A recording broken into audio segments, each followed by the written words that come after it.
Good evening and Jai Hind student. Welcome to Sunbeam School Sultanpur online classes. We'll be starting NCERT class 9 chapter 1st. What is democracy? Why democracy? It is your revision chapter part 3rd. In this video we discuss about the case study of Saudi Arabia, Estonia, Fiji and Zimbabwe. In previous video we discussed about Mexico, China, Pakistan, and now in this video we discuss about Saudi Arabia. Saudi Arabia women do not have the right to vote. Saudi Arabia में women's को voting करने का right नहीं दिया गया है. And Estonia made its citizenship rule in such a way that people belonging to Russian minority to find it difficult to get the right to vote. And Estonia में जो Russian minority के लोग हैं उनको डिफिकल्ट होता है वहां के सिटीजनशिप को लेने में.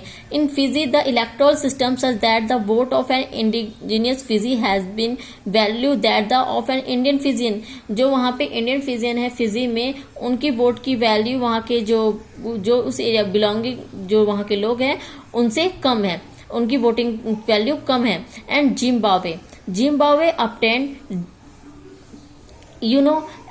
डेमोक्रेसी में एक बेस्ट डेमोक्रेसी में जितने भी सिटीजन होते हैं सबको इक्वल वोटिंग राइट होता है, यानी one vote one value. But Saudi Arabia, Estonia and Fiji, यहाँ पे हमें तीनों में ऐसा देखने को मिलती है, यहाँ पर इक्वल वोटिंग राइट नहीं दिया गया है.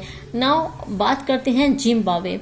obtained independence from white minority 1980.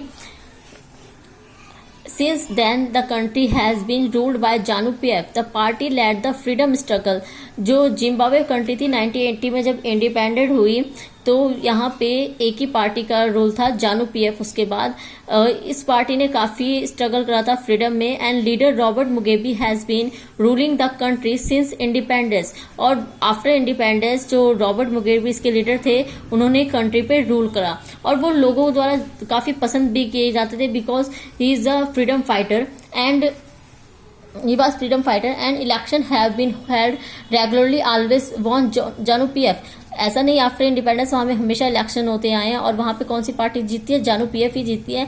And president is popular but uses unfair practices in election. वहां के जो प्रेसिडेंट रॉबर्ट मुगेबे, मैंने बताया कि वो फ्रीडम फाइटर थे एंड वो काफी पॉपुलर भी थे लोगों में, लेकिन वो ऐसा नहीं होता कि जो एक बार चुन लिया गया उसे पब्लिक बार बार चुने, इसलिए वो बार बार अपने अनफेयर प्रैक्टिस यूज करते हैं इलेक्शन में वॉन होने के लिए.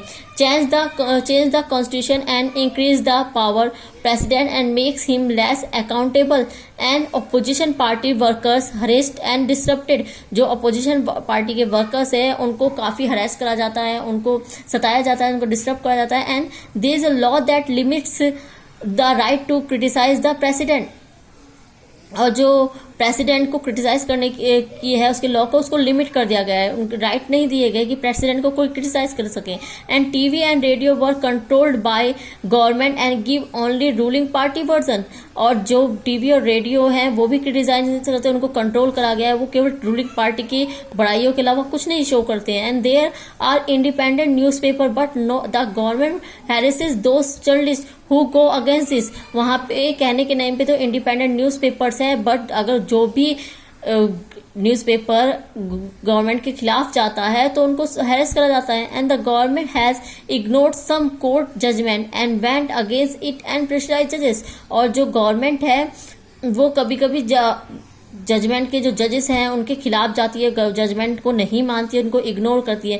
बट एक डेमोक्रेसी में जुडिशरी जो होती है वो इंडिपेंडेंट होती है और सबको rule of law and respect for rights, और सबको ही लॉ को मानना चाहिए, उनकी रिस्पेक्ट करनी चाहिए राइट्स की. And now we discuss about merits of democracy. A democratic government is better government because it is a more accountable form of government. And democracy improves the quality of decision making. एक democracy जो होती है वो answerable होती है peoples के लिए and जो कहीं ना कहीं डिसीजन मेकिंग की जो क्वालिटी होती है वो भी इम्प्रूव होती है. And democracy provides a method to deal with the differences and conflicts it is suitable the countries like India having diversity of language and religion and culture। जो diversity countries होती हैं उनमें जितने भी कन्फ्लिक्ट्स होते हैं, डिस्प्यूट होते हैं, उनको इजीली सॉल्व करा जा सकता है एक डेमोक्रेसी में, like our country. And democracy in India made it possible to keep unity in diversity. Democracy के ही रीजन से जो इंडिया इतनी डाइवर्सिटी होते हुए भी यहाँ पे यूनिटी है। In a democracy no one is a permanent winner और लूजर।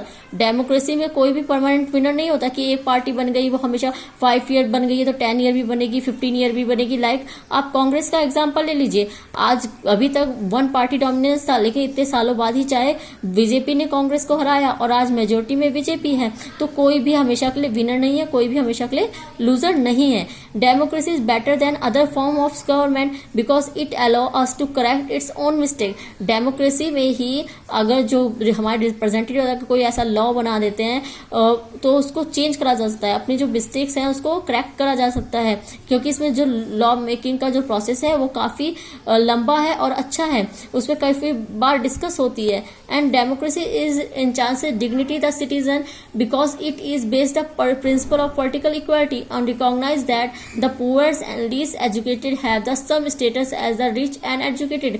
एक डेमोक्रेटिक कंट्री में ही सबको जिस सम्मान की रक्षा की जाती है, बिकॉज सबको इक्वल समझा जाता है, चाहे वो पुअर हो, चाहे रिच हो, चाहे वो लिटरेट हो, चाहे वो illiterate हो। Now thank you student, in next video we discuss about the demerits of a democracy। Thank you, जय हिंद।